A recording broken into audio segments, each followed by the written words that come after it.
Assalamualaikum warahmatullahi wabarakatuh. Alhamdulillah ketemu lagi dengan Pak Tony di sini melanjutkan pelajaran kita bab bekerja keras dan tanggung jawab. Ya, mudah-mudahan pertemuan kita kali ini selalu membawa keberkahan, kemanfaatan bagi kita semuanya. Amin. Marilah kita awali pelajaran kita seperti biasa dengan membaca Al-Fatihah bersama-sama ya. Al-Fatihah. Alhamdulillah.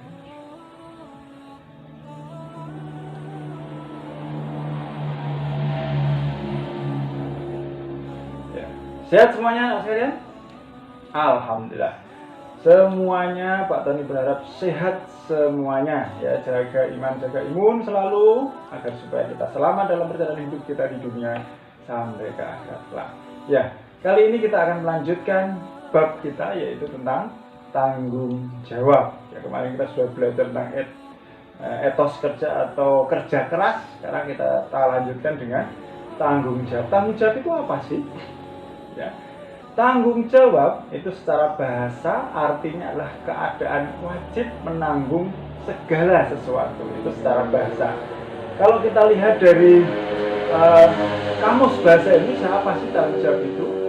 Ya, artinya adalah berkewajiban menanggung, memikul jawab atau menanggung segala sesuatu atau memberikan jawab dan menanggung akibatnya. Itu secara bahasa ya. Kemudian secara istilah apa? Tanggung jawab adalah kesadaran manusia untuk menanggung tingkah laku atau perbuatan yang disengaja maupun yang tidak disengaja. Jadi secara istilah dan bahasa itu bisa kita pahami seperti itu. Nah, tanggung jawab itu adalah bagian dari ajaran Islam. Dalam istilah agama kita disebut mas'uliyah. Ya, mas'ul. Mas'ul itu artinya tanggung jawab. Setiap manusia harus bertanya kepada dirinya sendiri apa yang mendorongnya dalam berperilaku, bertutur kata, bertindak dan merencanakan sesuatu. Apakah perilaku itu berlandaskan akal sehat dan ketakwaan atau malah dipicu oleh pemujaan diri, hawa nafsu atau ambisi pribadi? Jika manusia dapat menenteramkan hati nuraninya dan merespon panggilan jiwanya yang paling dalam, maka dia pasti bisa bertanggung jawab kepada yang lainnya. Nah, tanggung jawab adalah perbuatan di mana seseorang itu berani menanggung apa yang telah diucapkan dan dilakukan. Ya, sikap tanggung jawab ini tentunya sangat penting bagi kehidupan di dunia, baik dalam hal beribadah ataupun hubungan sosial. Ya, tanpa adanya rasa tanggung jawab maka sudah pasti kehidupan akan berantakan. Kita lihat slide selanjutnya. Nah, sebagai wujud kesempurnaannya, manusia diciptakan oleh Allah setidaknya memiliki dua tugas atau dua tanggung jawab besar. Yang pertama adalah sebagai apa? Sebagai seorang hamba. Seorang hamba itu berkewajiban untuk memperbanyak ibadah kepada Allah, ya, sebagai ubudiyah dia terhadap Tuhan yang telah menciptakannya.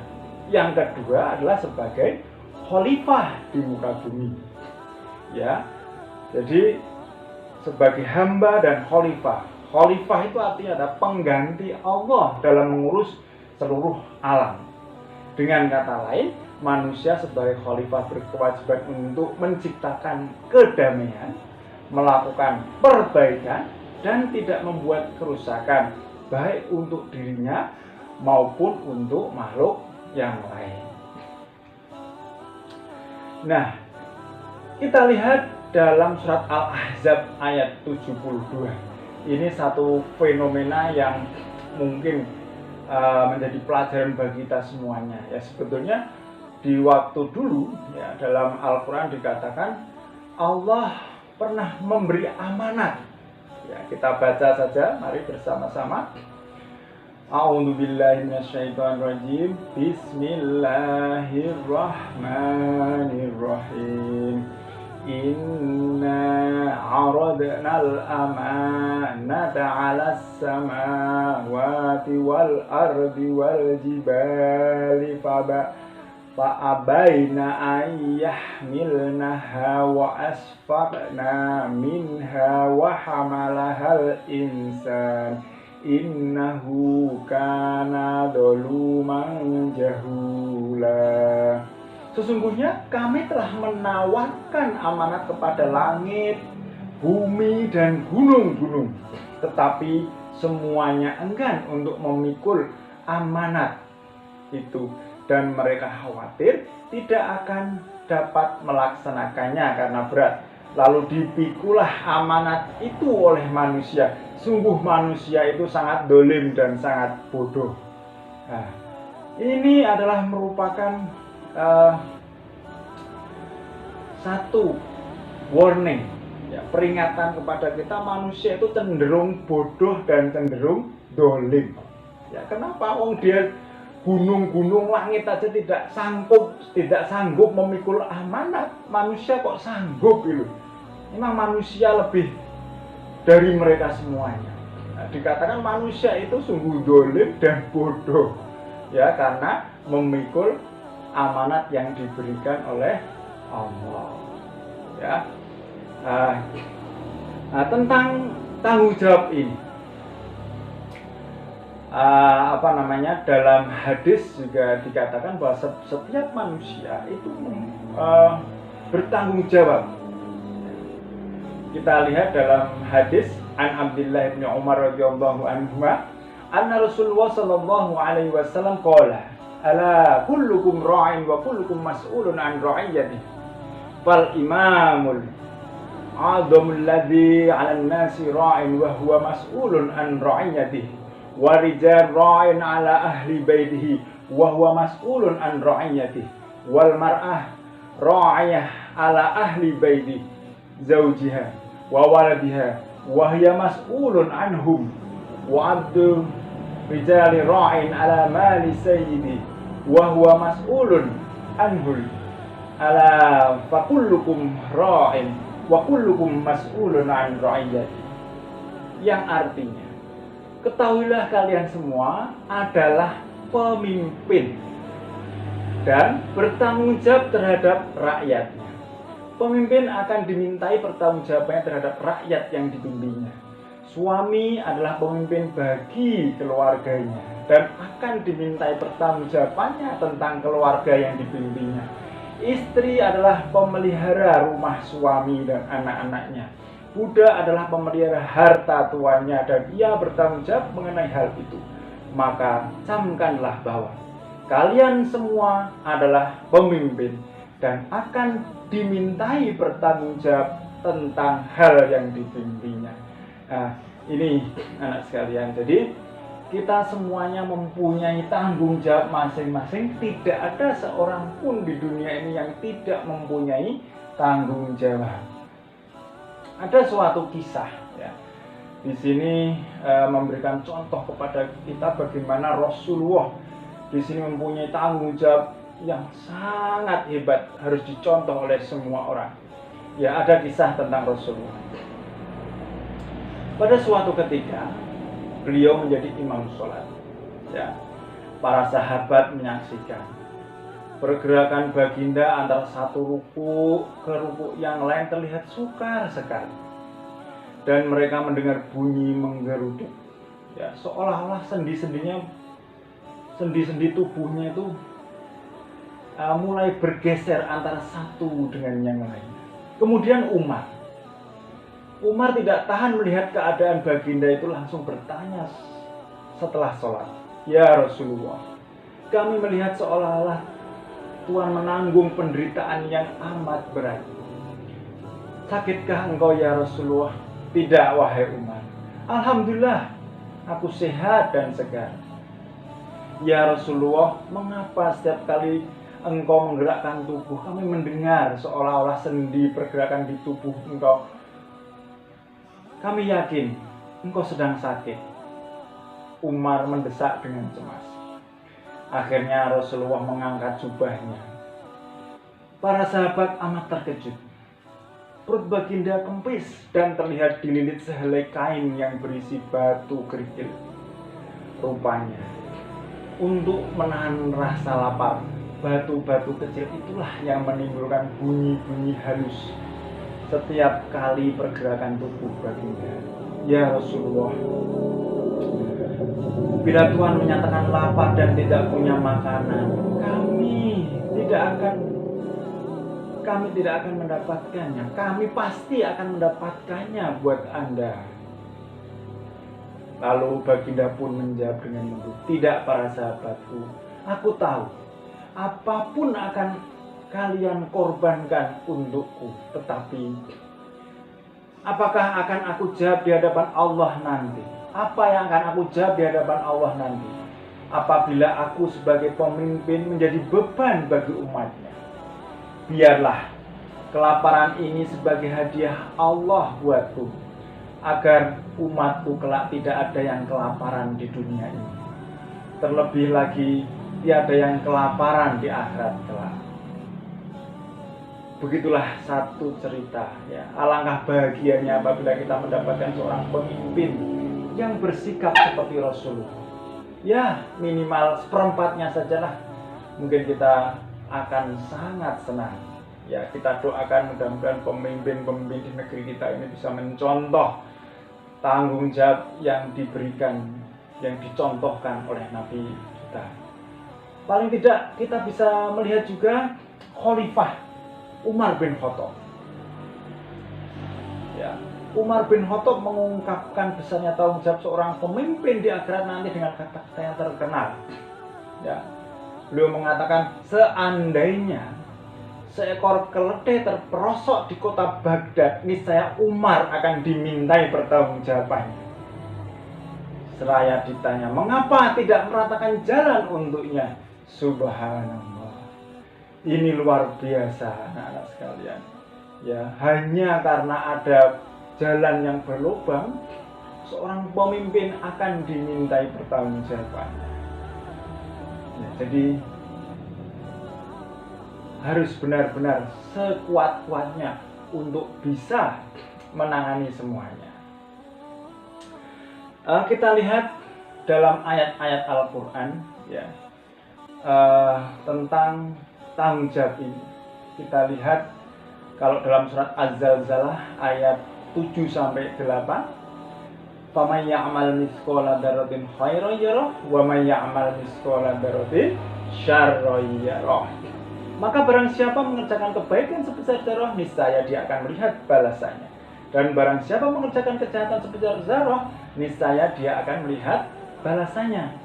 Jadi apapun yang kita lakukan pasti dibalas oleh Allah, walaupun sangat kecil sekali kadarnya. Ya, maka kalau kita berbuat baik, akan dibalas. Berbuat buruk juga akan dibalas. Itu sebagai wujud tanggung jawab kita di dunia, harus melakukan dua hal itu. Kalau baik itu kita lakukan, kalau buruk kita tinggalkan. Kemudian perintah bertanggung jawab ada dalam surat As-Saffat dan dalam surat Al-Mudaththir. Waqifuhum innahum mas'ulun. Tahanlah mereka, sesungguhnya mereka akan ditanya. Akan ditanya apa artinya? Akan ditanya mereka itu tentang apa yang dilakukan. Tanggung jawabnya bagaimana? Kalau kamu itu orang kaya, tanggung jawabnya terhadap harta kamu itu bagaimana? Terhadap orang-orang di sekitarmu bagaimana? Itu tanggung jawab seperti itu, ya. Kemudian kalau kamu melakukan suatu kesalahan, tanggung jawab kamu bagaimana? Memperbaiki kesalahan. Ya, seperti itu. Kemudian dalam surat Al-Mudaththir, kullu nafsin bima kasabat rahinah. Setiap orang bertanggung jawab atas apa yang telah dilakukannya. Jadi kalau dia melakukan perbuatan yang buruk, dia harus bersedia menanggung, atau paling tidak dia meminta maaf, kemudian memperbaikinya. Kemudian kita lihat, ya,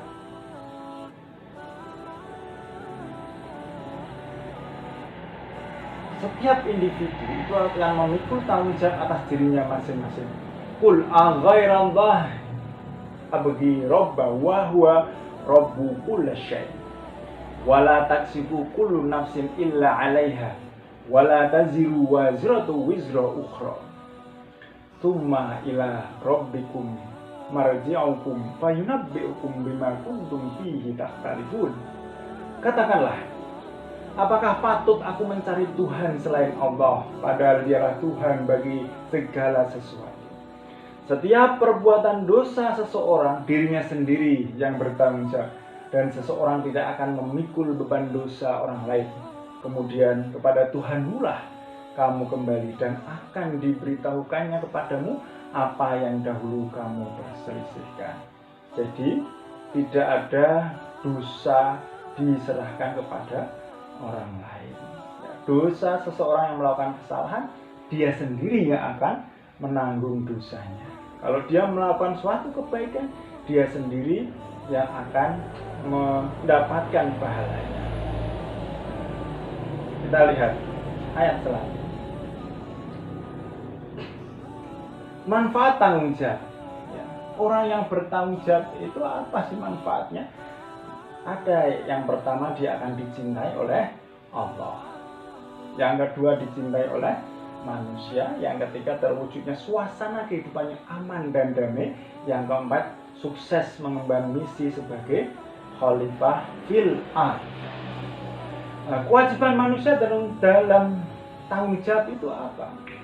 Ya, kewajibannya yang pertama adalah tanggung jawab kepada Allah, lalu kepada dirinya sendiri, kepada keluarganya, kepada masyarakat, dan kepada bangsa dan negara. Itulah kewajiban manusia dalam bertanggung jawab. Kita itu ya dituntut memiliki tanggung jawab yang baik pada saat bekerja, berbicara, dan berbuat. Memiliki sikap berani bertanggung jawab atas kesalahan yang dilakukan dan mengubah tindakan dengan tindakan yang lebih baik dapat memudahkan kita untuk selalu mendapatkan kepercayaan dan meraih kesuksesan. Daripada melempar kesalahan pada orang lain, kita tentu dihargai dan dipandang sebagai orang yang baik jika memiliki sikap tanggung jawab. Dengan memiliki sikap tanggung jawab yang baik, kita dapat memperoleh banyak manfaat. Nah, sekarang kaitan tanggung jawab dan keimanan itu apa? Nah, hampir sama dengan kerja keras tadi. Ya, semakin tinggi iman seseorang, akan semakin tinggi pula tanggung jawabnya. Dan semakin rendah iman seseorang, akan semakin rendah pula tanggung jawabnya. Hikmah tanggung jawab ya, akan mendapatkan kepercayaan orang banyak. Kemudian yang kedua, mendorong pelaku dan pemangku kepentingan untuk lebih mudah dan cepat sukses. Yang ketiga, memberikan dampak lebih kuat, nyaman, aman dalam menghadapi permasalahan yang harus diselesaikan. Yang keempat, mendapatkan penghargaan oleh masyarakat. Yang kelima, dapat memperhitungkan sebab, akibat, dan dampak perbuatan di masyarakat. Yang keenam adalah mendapatkan solusi dan pengembangan yang tepat. Yang ketujuh, akan merasakan lebih tenang, aman, dan nyaman dalam segala hal. Nah, terakhir, ini adalah ringkasan daripada kerja keras dan tanggung jawab. Yang pertama, sifat kerja keras itu menunjukkan hal yang sangat penting untuk dibiasakan dalam kehidupan sehari-hari. Dengan bekerja keras, kita akan dapat memperoleh kesuksesan hidup di dunia dan akhirat. Kerja keras, tekun, ulet, dan teliti merupakan akhlak terpuji yang seharusnya dimiliki oleh setiap orang, terutama bagi seorang pelajar dalam proses pendidikan. Yang kedua, pekerja keras selalu melakukan perencanaan dalam hidupnya. Meskipun hasilnya tidak dapat ia petik langsung, tetapi dapat dimanfaatkan untuk generasi sesudahnya. Yang ketiga, akhlak terpuji tersebut tidak hanya membutuhkan pemahaman konsep, tetapi juga diimplementasikan atau diaplikasikan ke dalam kehidupan sehari-hari. Terutama sebagai umat muslim, urgensi akhlak diutamakan untuk mencetak prestasi bagi dunia peradaban Islam. Yang keempat, tanggung jawab adalah kesadaran manusia akan tingkah laku atau perbuatan yang disengaja maupun yang tidak disengaja. Tanggung jawab juga berarti berbuat sesuatu sebagai perwujudan kesadaran akan kewajibannya.